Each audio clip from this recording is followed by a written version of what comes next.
Hoy nos vamos a meter de lleno en dos de los textos, más controvertidos, más misteriosos de la antigüedad. Estamos hablando de manuscritos que se quedaron fuera del canon oficial. ¿Y por qué? Pues porque proponían una visión del mundo que era radicalmente diferente a todo lo que nos han contado. Y es que para empezar hay que hacerse una pregunta clave. A ver, durante siglos toda la historia que conocemos se ha construido sobre una selección pero que muy concreta de textos. Pero, ¿y si en esa selección se dejaron fuera ideas que podrían cambiarlo todo?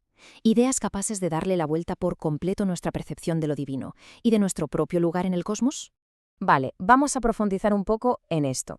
Porque, ojo, no estamos hablando de textos que se perdieron sin más, por accidente. No.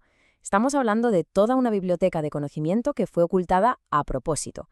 Ocultada porque se consideró demasiado subversiva, demasiado peligrosa para la gente de a pie. Y claro, la pregunta es, ¿peligrosos por qué? Pues muy sencillo, porque sus ideas eran una amenaza directa para las estructuras de poder de la época. Pensemos que era un momento en el que se intentaba unificar la doctrina, crear una sola verdad oficial.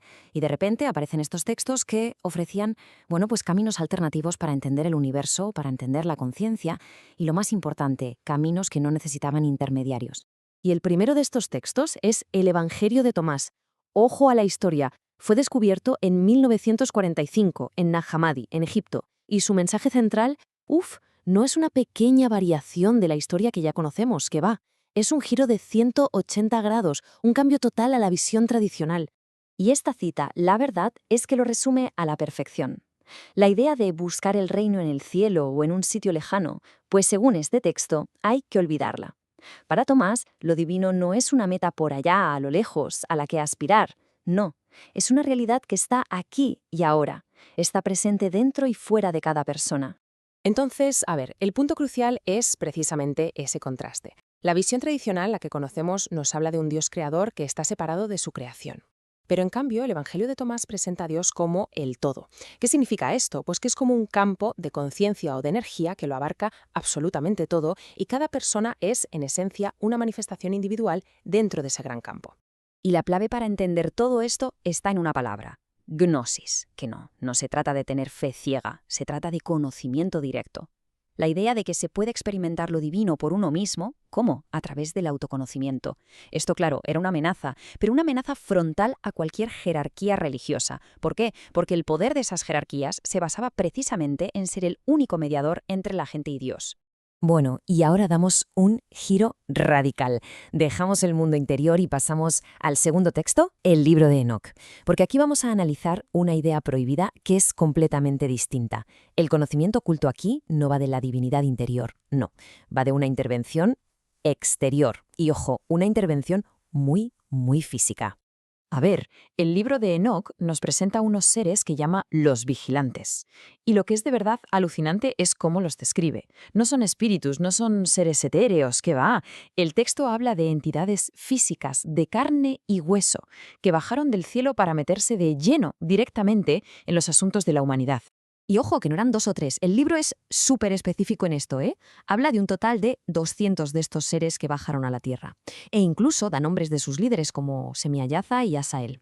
Es que el relato está contado casi como si fuera una crónica, un registro histórico. Pero es que la propia historia de Enoc es increíble.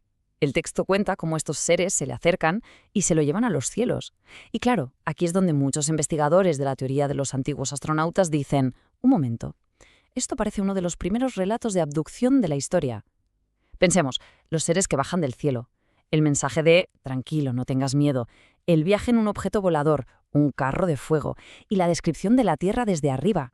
Una perspectiva que era literalmente imposible para cualquiera en esa época. Las consecuencias de esta interacción, según el texto, fueron un auténtico desastre. Su descendencia, los famosos Nephilim o gigantes, eran seres violentos que corrompieron la Tierra. Y bajo esta nueva luz, el diluvio universal de repente cobra otro sentido. Ya no es un castigo para los humanos, sino una especie de limpieza cósmica para borrar del mapa a esta descendencia híbrida. Es más, hasta la historia de Noé, que era bisnieto de Enoc, se presenta como la de un elegido para preservar un linaje puro. Vale, recapitulemos un momento. Tenemos 2 textos potentísimos, con ideas que chocan frontalmente. Uno nos dice que miremos hacia adentro y el otro nos cuenta una historia de intervención desde arriba. La gran pregunta es ¿por qué? ¿Por qué se consideraron tan peligrosos como para que alguien decidiera borrarlos de la historia oficial? Pues esta tabla lo deja clarísimo. Por un lado, el Evangelio de Tomás le daba todo el poder al individuo, haciendo que la estructura de la Iglesia no fuera tan necesaria. Y por otro, el libro de Enoc convertía a los ángeles en seres físicos, transformando la historia sagrada en una crónica de intervención casi extraterrestre. Hay que situarse en el siglo IV, en plenos concilios como el de Nicea, donde lo que se buscaba era unificar, consolidar una única doctrina. Ambas ideas eran dinamita pura, imposibles de encajar en el canon que se estaba construyendo. Sencillamente eran demasiado desestabilizadoras. Pero a pesar de todos los esfuerzos por hacerlos desaparecer, por suprimirlos, estas historias no se perdieron para siempre. Y ahora damos un salto en el tiempo, hasta el siglo XX, a una era de descubrimientos arqueológicos que de verdad lo cambiaron absolutamente todo. Y es que es fascinante ver cómo ambos textos resurgen casi a la vez. Fíjate, en 1945, el hallazgo de Nag Hammadi nos devuelve el Evangelio de Tomás. Y solo 2 años más tarde, en las cuevas de Qumran, los rollos del Mar Muerto revelan no una, sino varias copias del libro de Enoc, lo que nos demuestra la importancia brutal que tuvo para la comunidad que se encargó de protegerlos. Y lo mejor es que la historia no ha terminado aquí. Ni mucho menos. Gracias a tecnologías como la imagen multiespectral, ahora podemos hacer algo que parece de ciencia ficción, escuchar con la luz, como dicen los expertos. Estamos recuperando textos de fragmentos que estaban quemados, que estaban borrados, revelando palabras que han estado en silencio durante milenios. Es que el conocimiento que se creía perdido está, literalmente, resucitando delante de nuestros ojos. Y todo esto nos deja claro con una última reflexión. La recuperación de estos textos demuestra que nuestra visión de la historia es, como poco, incompleta. Nos obliga a plantearnos algo. Si estas guías tan increíblemente potentes fueron silenciadas, ¿cuántos otros secretos, cuántas otras bibliotecas ocultas están todavía ahí fuera, esperando su momento para ser encontradas?